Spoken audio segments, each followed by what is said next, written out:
You know, they say data tells a story. We see charts, graphs, all this stuff every single day, right? They're all trying to make sense of the world. But what happens when that story suddenly changes?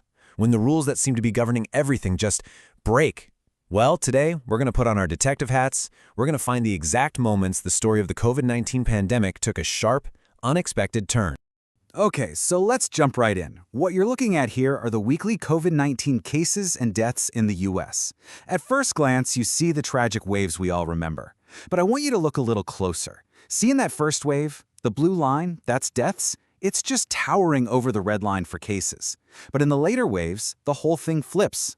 Case numbers are massive, but the number of deaths, while still incredibly tragic, it's not climbing in the same way at all. The link between them is, well, it's getting weaker. So right there, that's our central mystery. The connection between getting sick and the worst possible outcome wasn't some fixed number. It was a moving target. But why? What was going on? And maybe, more importantly, can we pinpoint the exact moments it all changed? That's the question we're digging into. To get to the bottom of this, we first have to really understand the pattern we're trying to solve. You know, in the early days of the pandemic, the relationship was grimly predictable. A spike in cases meant a tragic, proportional spike in deaths was sure to follow. You could almost set your watch to it. But that tight connection, it didn't last. The pattern fractured, and that's where our investigation really begins. So how on earth do you find a single breaking point when it's hidden in millions of data points? Well, you need a special kind of tool, one that's designed to find the exact moment the music changes.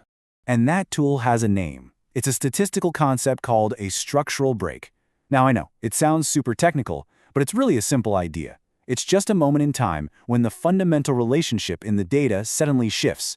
The old rules, they don't apply anymore. A whole new pattern starts. Okay, here's a super simple way to think about it. Imagine your commute to work. For years, it takes you 30 minutes, every single day. That's your stable pattern. Then, one Monday, a brand new subway line opens up, and boom, suddenly your commute is only 15 minutes. That Monday, the day the subway opened, that is a structural break. The old relationship between your home and your office is gone forever. And this is what makes this kind of analysis so incredibly powerful. It's not just guessing. It can do three really crucial things. First, it can detect if a genuine change actually happened, that it wasn't just random noise. Second, it can date the exact moment of that change. And third, it determines if that change is actually statistically meaningful. Now behind the scenes, this whole thing involves some pretty heavy-duty statistical engines. Researchers use things like vector autoregressive models, just call them VAR models, to figure out how different streams of data, like cases and deaths, are influencing each other over time. We're not going to get lost in the weeds with the math, but just know this is a really rigorous, data-driven hunt. All right, theory time is over. Let's apply this tool to the national data for the entire US and see what it finds. And there it is. It's the same chart we saw before, but now it has two vertical lines on it. And these are not random guesses, okay? These are the two statistically significant structural breaks that the analysis found in the nationwide data. These are the moments the entire story changed for the whole country. So when did this happen? Well, the first break was in May of 2020, right as that brutal first wave was finally ending. The second one came much later, in March of 2021, just after the peak of that devastating winter wave. But finding the dates, that's only half the story. The really crucial part is what changed. Get this, in that first period before the break in May 2020, for every 1,000 new COVID cases, an estimated 59 people died. 59!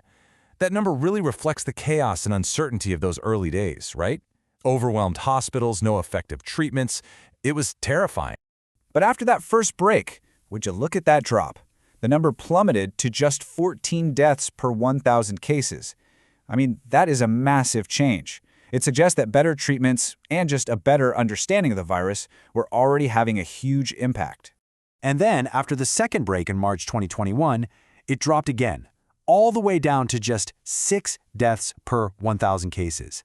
And this is almost certainly where we see the incredibly powerful effect of the vaccination rollout, which had started a few months earlier, really changing the entire risk equation for everybody. Now, the national picture is fascinating, but it's also just an average. And as we know, averages can hide some really important details. So to get the full story, the researchers had to go even deeper. So instead of just looking at the US as one big block, they reran the analysis using what's called panel data. That is, data from all 50 states and several territories all combined. This much more granular approach is way more powerful, and it uncovered a turning point that was completely invisible in the national average. So the state-level analysis, it confirmed the breaks in May 2020 and March 2021. But it found a new one sandwiched right in between them, December 2020. This was just before that winter wave hit its absolute peak, a really critical moment that the big aggregated national data had completely missed. And this just brilliantly shows why that deeper dive was so important. You don't have to take my word for it. The researchers themselves put it perfectly. They said the panel toolbox, that's the state-level data, it found a break the national data missed simply because of the, quote, gain in accuracy you get from using a much richer, more detailed data set. Okay, so we've found our turning points. We've dated them. Now, let's put it all together and figure out the story this data is trying to tell us. This slide, right here, this visualizes the breaks in such a powerful way. It's a scatter plot of deaths versus cases, and you can clearly see 3 different clusters of dots, right? Each one has a totally different slope. Now, those aren't random. Each one of those clusters represents a different regime, a distinct period with its own unique relationship between cases and deaths. And the structural breaks, those are the moments we literally jumped from one cluster to the next. And each of those slopes tells a chapter in the story.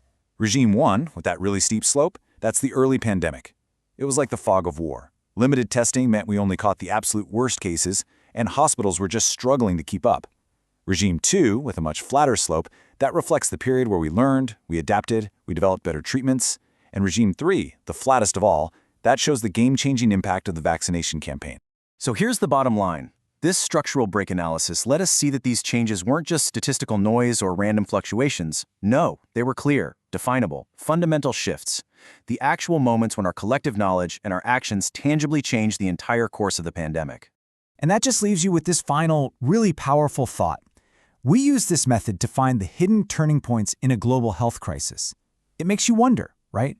What other critical shifts in our economy, in the climate, in society, are just lying there, hidden in plain sight, inside the data, just waiting for the right tool to bring them to light?